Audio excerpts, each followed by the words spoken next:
This is the account of the heavens and earth when they were created, when the Lord their God made the earth, when the Lord God made the earths and the heavens.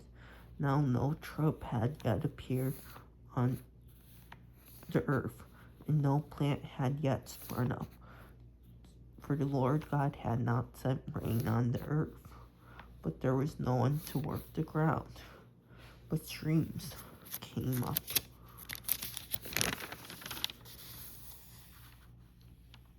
from the earth and watered the whole surface of the ground.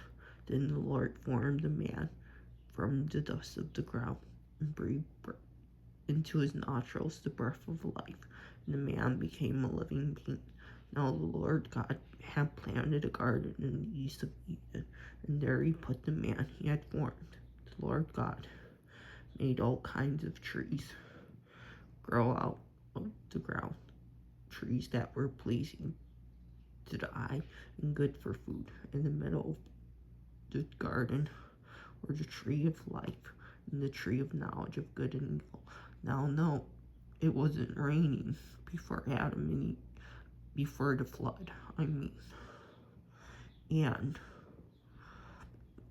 there are trees.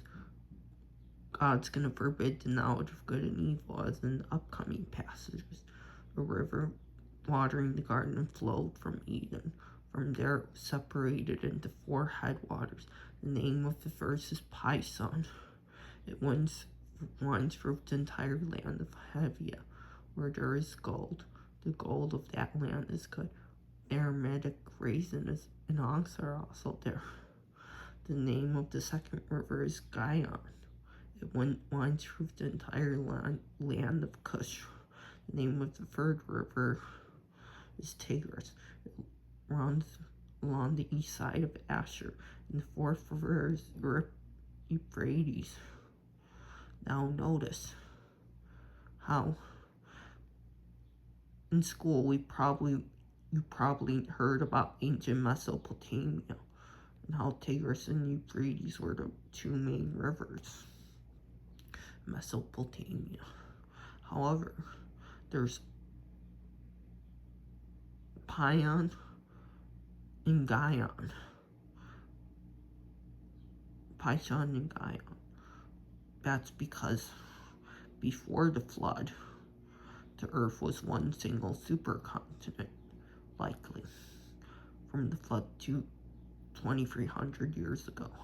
The Lord God took the man and put him in the Garden of Eden to work it and take care of it. And the Lord God commanded the man, "You are free to eat from any tree in the garden, but you must not eat from the tree of knowledge of good, the tree of the knowledge of good and evil.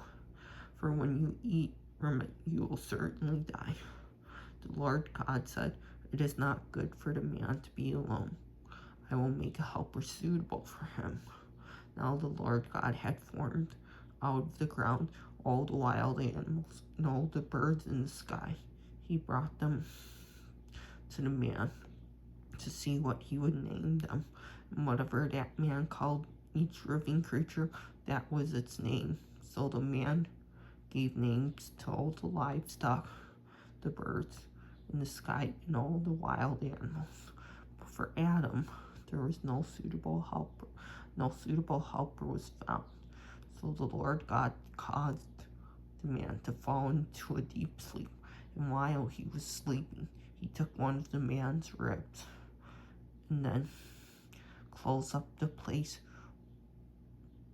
with flesh. Then the Lord God made a woman from the rib he had taken out of the man, and he brought her to the man. The man said, "This is now bone of my bones and flesh of my flesh. She shall be called woman, for she was taken out of man.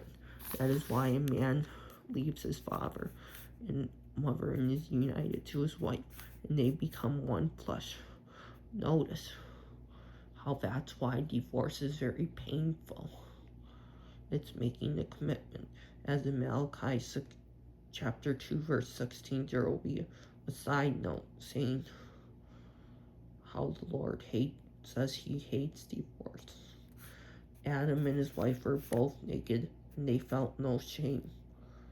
Notice, they will not feel shame until the fall.